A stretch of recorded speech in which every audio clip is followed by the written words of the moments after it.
মেয়ে মানে সবসময় মানিয়ে নেওয়া, মেয়ে মানে রাস্তায় ইপটিজিংয়ের শিকার হওয়া, মেয়ে মানে অন্যায়ের প্রতিবাদ করার অধিকার নেই, মেয়ে মানে স্বপ্ন দেখা অপরাধ, মেয়ে মানে বোঝা, কখনো বাপের বাড়ি কখনো শ্বশুর বাড়ি, মেয়ে মানে নিজের সব দুঃখ কষ্ট লুকিয়ে ভালো থাকার অভিনয় করা। আমি একটু ভালো থাকুনের লাইগে তোমারে ভালোবাসছিলাম, তুমি আমারে ভালো রাখলা কই? কত কসম কাটা কইছিলা তুমি আমারে কোনো দিনও ছাইরা যাইবা না, কিন্তু আজ তুমি আমার বুকে এক সমুদ্র সমান স্মৃতি জন্ম দিয়া অন্য কাউরে নিয়ে বাইচা আছো, অন্য কাউরে নিয়ে তুমি তোমার জীবন সাজাইছো। খুব সুন্দর কইরা তুমি আমারে ঠকাইলা।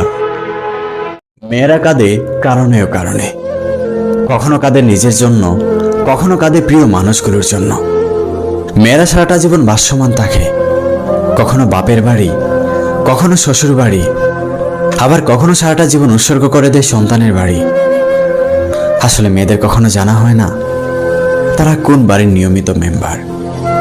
তারপরেও মেয়েরা চারপাশ সামলিয়ে বেঁচে থাকে, কখনো মূল্য নিয়ে কখনো মূল্যহীন হয়ে।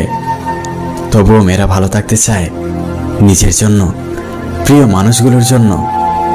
স্যালুট জানাই পৃথিবীর প্রত্যেকটা মেয়েদেরকে। তোমার গুরুত্বটা দিবে যখন সে তোমাকে তার নিজের থেকেও বেশি ভালোবাসবে।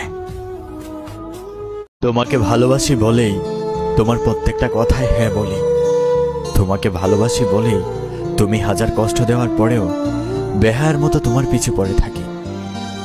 কি করব বলো, আমি তো তোমাকে ভালোবাসি, চাইলেই ছেড়ে যেতে পারবো না। গাছের কষ্ট হয় পাতা ঝরে গেলে, নদীর কষ্ট হয় পানি শুকিয়ে গেলে, রাতের কষ্ট হয় চাঁদ ডুবে গেলে, আর মানুষের কষ্ট হয় তার আপন মানুষ ভুল বুঝলে। তার মুখের হাসি, তার ছোট মানুষই, তার পাগলামি সবকিছু আমার ভালো লাগে, কিন্তু তার একটু অবহেলা আমাকে মৃত্যুর সমান যন্ত্রণা দেয়।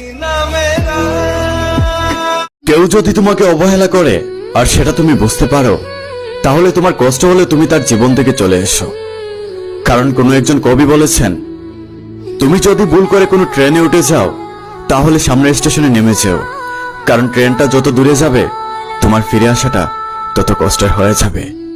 ঠিক তেমনি কেউ যদি তোমাকে অবহেলা করে আর তুমি তার অবহেলা সহ্য করে তার জীবনে থেকে যাও, তুমি দিন দিন তার প্রতি আসক্ত হয়ে যাবে আর সে তোমাকে আরো বেশি কষ্ট দিবে।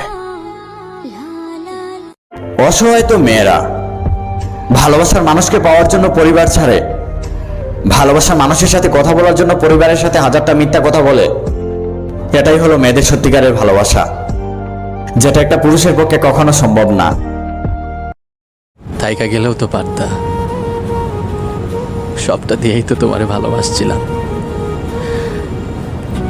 তুমি তো জানতা তোমার এই পাগলটা তোমারে ছাড়া কোনোদিন ভালো থাকতে পারবো না। কষ্টগুলো গিয়ে একটু হেসে সহ্য করতে শিখে গেছি, তাই মানুষ মনে করে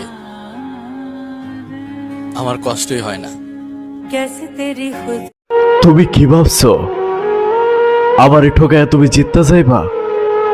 আরে তুমি ওই কথাটা শুনো নাই, পাপে বাপরেও ছাড়ে না। তুমি আমার মনটা ভাঙা দিয়া মসজিদ ভাঙার মতো পাপ করছো, তুমি সেই পাপের শাস্তি পাইবা। সেটা আজ হোক অথবা 10 বছর পরেও হোক, পাইবা শাস্তি, তুমি পাইবা। বিবাহিত মেয়েরা এই 5টি কথা শুনে যাও। বিবাহিত মেয়েরা নিজেদের স্বামীকে এই 5টি কথা কখনো বলবেন না। 1, তুমি আমার যোগ্য না। 2, তুমি আমাকে কিছুই দাওনি। 3, ভালো না লাগলে আমাকে তালাক দিয়ে দাও। 4, তুমি আমার মনের মতো হতে পারোনি। 5, তোমাকে বিয়ে করে আমার জীবনটাই শেষ হয়ে গেল। এই 5টি কথা যদি আপনি আপনার স্বামীকে বলেন, একটু একটু করে আপনার সংসারে অশান্তি চলে আসবে। তোমার আর আমার মধ্যে পার্থক্য কি জানো? আমি ঠিক ওই সময় তোমার হাত ধরেছিলাম যখন তোমার পাশে কেউ ছিল না, আর তুমি তোমার পাশে কাউকে পাওনি বিধায় ঠিক ওই সময় আমার হাত ধরেছিলে।